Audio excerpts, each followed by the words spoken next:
Mais. Luluto po tayo ng munggo, sibuyas. Gusto ko ng maraming sibuyas sa pagluto ng munggo. I like a lot of onion. Then we have our parsley. Parsley is my favorite. Parsley, I love parsley. Tapos meron tayong ay, kakaiba naman. Munggo, lalagyan ng ganito, patatas.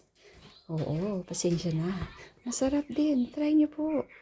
Konti lang ha, wag marami ha. Tulad nitong 4, pwede na. Kung konti lang yung munggo nyo, 2 pwede or 3. Tapos meron tayong what is that? Mushroom. Mushroom. Tapos lalagyan natin ng ganito. Ito hindi sila sobrang anghang. Tamang-tama lang po. Diba? Ang ganda. Ito na ang ating main na iluluto, ang munggo. Hindi ko tinatanggalan ng balat. Nung unang panahon, no?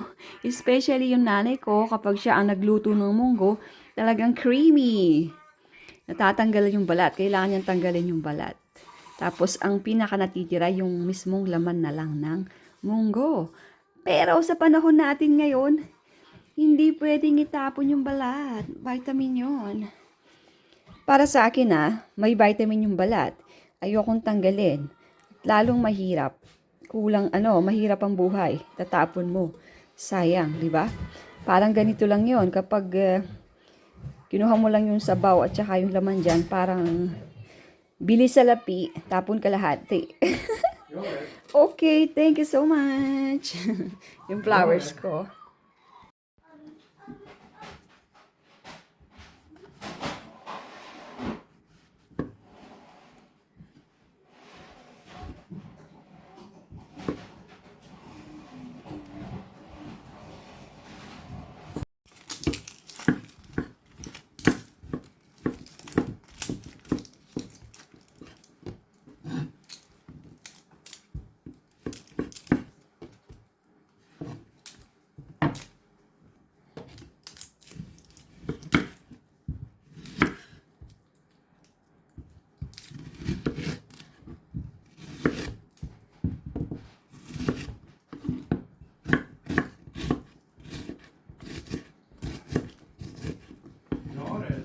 Yup.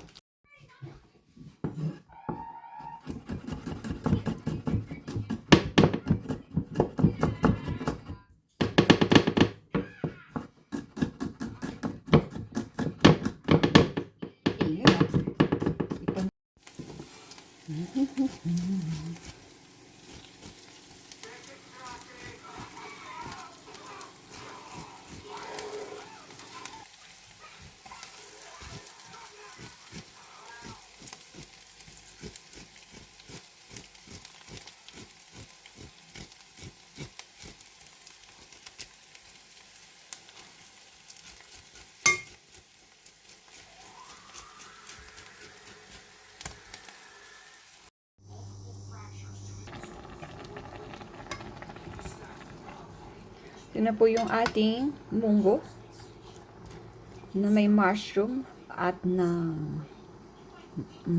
mais. Gaya na sinabi ko, hindi ako nagtanggal ng balat. Dahil mahirap ang buhay. Tsaka vitamin po yun. Pag tinanggal mo, paano na? Wala na yung vitamin. Ay wow, ito na po yung munggo ko.